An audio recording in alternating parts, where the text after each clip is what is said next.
Bonjour tout le monde, aujourd'hui je suis avec une jeune femme qui a été agressée par des policiers le 10 décembre à Garges-les-Gonesse. Cette jeune femme était enceinte lors de son agression et malheureusement elle a perdu son bébé suite à cette agression policière. Déjà on voulait savoir comment tu vas. Ça va beaucoup mieux. Ça va mieux quand même Oui, un après peu. l'agression? Oui, un peu. D'accord. Est-ce que tu peux nous expliquer un peu le déroulement de ce qui s'est passé le 10 décembre dans ce centre commercial? Alors, j'étais partie chercher à manger avec ma cousine et une collègue. J'avais oublié mon port du masque. Et du coup, un policier est venu à moi et m'a dit Mademoiselle, mettez votre masque. J'ai dit oui, bien sûr. C'est ce que j'étais en train de faire. J'étais en train de mettre ma main dans ma poche pour le prendre. Quand sa collègue elle est venue, elle a contesté son avis de ne pas me verbaliser. Elle m'a appelée et elle m'a dit qu'elle me verbalisait pour non-port de masque et non-attestation. Et du coup, j'ai accepté la verbalisation sans problème. Mais quand j'étais en train de repartir, elle nous a coursés. Et soi-disant, on l'aurait insulté alors que nous étions dans une conversation privée et déjà un peu plus loin d'elle. Et du coup, on n'a pas compris, on n'a pas... Elle est revenue, elle était déjà sous tension à la Voilà, base? oui, elle était sous tension. Elle nous avait même, avant de mettre une contravention, elle m'avait dit ouais, j'en ai marre de ces jeunes dans ce centre commercial qui mettent pas leur masque, tu vois. Pas le masque, d'accord. Voilà. Et du coup, après, on comprenait pas pourquoi elle voulait nous embarquer. Et du coup, elle a plaqué ma cousine contre le sol. Ils sont venus plusieurs sur elle. Après, moi, j'étais un peu en panique de voir la scène. C'est la première fois que tu as affaire aux policiers? Oui, T'as dans pas cette l'habitude. façon. Bien sûr, ouais, dans cette façon, oui.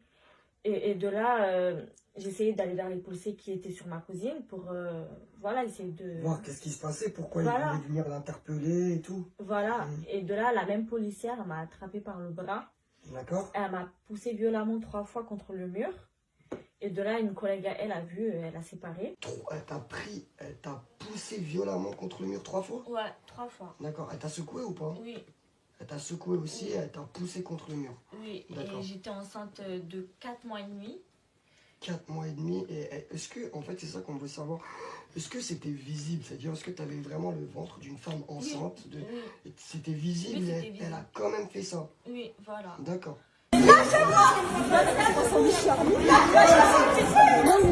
Et de là, elle m'a attrapée par le bras, elle m'a sorti dehors, elle m'a menottée et elle m'a ressecouée encore une fois en me disant excuse-toi, excuse-toi. Mais j'ai dit madame, il n'y a pas de... Enfin, il n'y a pas à m'excuser. Je comprenais pas, Ouais. voilà. Et de là, elle m'a embarquée, moi et ma cousine en garde à vue.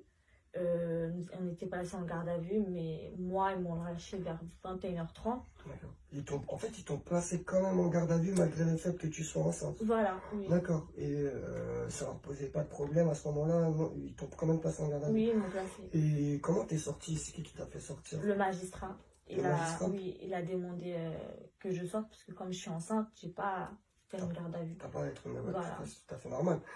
Du coup, ils t'ont quand même placé en garde à vue, ils t'ont quand même menotté, ils t'ont quand même agressé, malgré le fait que tu sois enceinte et que tu étais visiblement enceinte. Et tu l'as dit ou pas pendant ton interpellation que tu étais enceinte? Oui, je lui disais. Pendant ton agression aussi? Même avant. Même avant? Oui, même Et avant. elle t'a quand même agressé, elle t'a quand même secoué, elle t'a quand même poussé violemment, malgré le fait que tu lui dises que tu es enceinte et que tu es visiblement enceinte. Oui. D'accord. Et suite à ça, tu es parti en garde à vue, tu es sorti 3 heures après. Oui. D'accord. Et qu'est-ce qui s'est passé ensuite?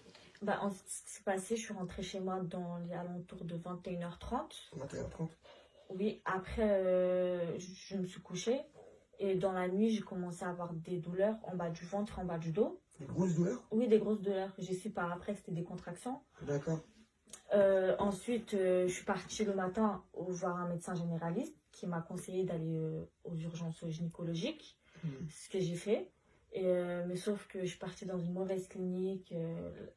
La médecin, enfin la gynécologue en question m'a pas vraiment rassurée. D'accord. Tu lui as dit que c'était suite à une interpellation que tu as mal et tout? Oui, bien sûr, je l'ai expliqué. D'accord. Et elle t'a dit que c'était rien? Oui, elle m'a dit Ok. rien de grave, que tout allait bien malgré qu'il y avait des glaires de sang. Ceci explique cela en fait, parce que des fois il y a des médecins, quand ils savent que c'est suite à des interpellations que les victimes viennent, ils font souvent en sorte de minimiser les choses ou de mettre... des fois ils mettent même pas de jour d'ITT, tu vois. Il y a des médecins qui sont en quelque sorte corrompu comme ça. Donc c'est normal qu'elle t'ait dit, enfin c'est pas normal justement qu'elle t'ait dit que ça soit rien. Mais ensuite, après ça, tu es sorti de l'hôpital, tu pensais que c'était rien. Oui, elle m'avait dit de sortir, enfin de rentrer chez moi et de revenir dans 2 jours, voir si tout allait bien. Mais sauf que dans la nuit même, j'ai encore plus des contractions. Toujours aussi fortes. Toujours aussi fortes. Et après, bah, vers 4 heures du matin, je suis partie, j'ai réveillé ma cousine en urgence parce que je pleurais vraiment. Je comprenais pas c'était quoi la douleur. Et ensuite de là, on est parti. Je suis partie aux urgences dans une autre clinique. Et de là, il m'a hospitalisé immédiatement. Ils t'ont dit quoi en fait quand tu es arrivé au médecin, enfin aux urgences? Qu'est-ce qu'ils t'ont dit quand ils t'ont vu comme ça, quand tu as expliqué que depuis ton interpellation, tu avais très mal? Ils t'ont dit quoi? Oui, je leur ai expliqué tout ce qui s'était passé dans... Ils t'ont dit quoi après? Eh bien, ils m'ont dit que ma poche... Elle s'était détachée? Elle s'était détachée, était descendue dans le vagin parce que mon col s'était ouvert. Et du coup, ils m'ont expliqué que, voilà, que ces circonstances n'est pas vraiment adaptées pour le bébé et que... Il y avait peu de chance. Peu de chance qu'il survive. D'accord, en fait, ils t'ont prévenu dès l'arrivée que c'était compliqué. Mais ils t'ont dit que c'était probablement dû à l'interpellation. Oui. Ils t'ont dit que c'était suite au choc. Oui. Tu leur as dit que tu as été secoué et poussé contre un mur à 3 reprises. Oui, exactement. Ils t'ont dit que ça pouvait survenir. Oui, et en plus de ça, il a constaté... Des ecchymoses? Ouais, un bleu dans le bas du dos. Oui, voilà.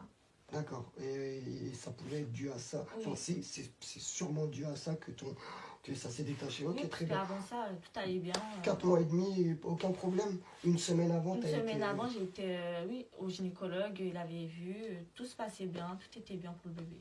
Ok, très bien. Et t'es resté combien de temps à l'hôpital suite à ça? 2 semaines. 2 semaines d'hospitalisation?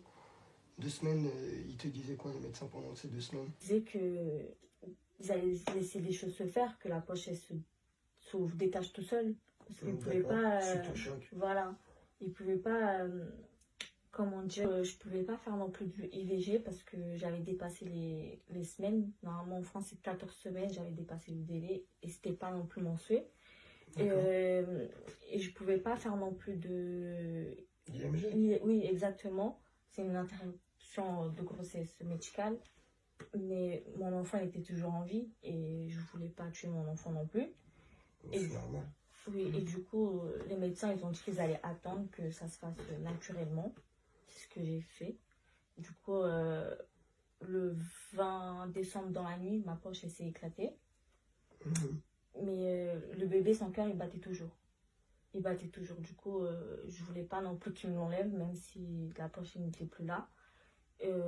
Du coup, ils m'avaient dit qu'ils allaient attendre une réponse des médecins pour savoir ce qu'ils allaient faire parce qu'ils ne pouvaient pas me laisser non plus comme ça. Ok, du coup, tu as accouché d'un enfant mort-né. Est-ce que tu as la date exacte du décès?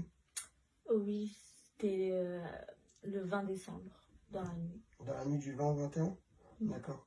Et tu as accouché d'un enfant mort-né quand? C'est quand tu as accouché? Le 21 décembre, le 21 à 14h30. 14h30, d'accord. Il était déjà mort? Oui. Ok, d'accord. Et une fois que tout ça s'est passé à l'hôpital, tu es sorti, ils t'ont donné combien de jours d'ITT? 8 jours. Du coup, suite à ça, tu es sorti de l'hôpital avec 8 jours d'ITT. Et du coup, comment tu envisages la suite, toi? Eh bien, déjà, j'envisage de porter plainte parce que je trouve pas ça normal qu'il y ait une injustice sans policière. Enfin, j'ai perdu mon enfant malgré tout. Bah, c'est grave, il y a, mine de rien, même si tu n'avais pas accouché, tu as quand même perdu ton bébé suite à cette agression policière. Du coup, c'est tout à fait normal que tu portes plainte. Et en tout cas, merci à toi. Merci déjà d'avoir témoigné, même si ça doit être compliqué pour toi. Merci d'avoir témoigné et on espère que tu auras justice. Merci. Merci.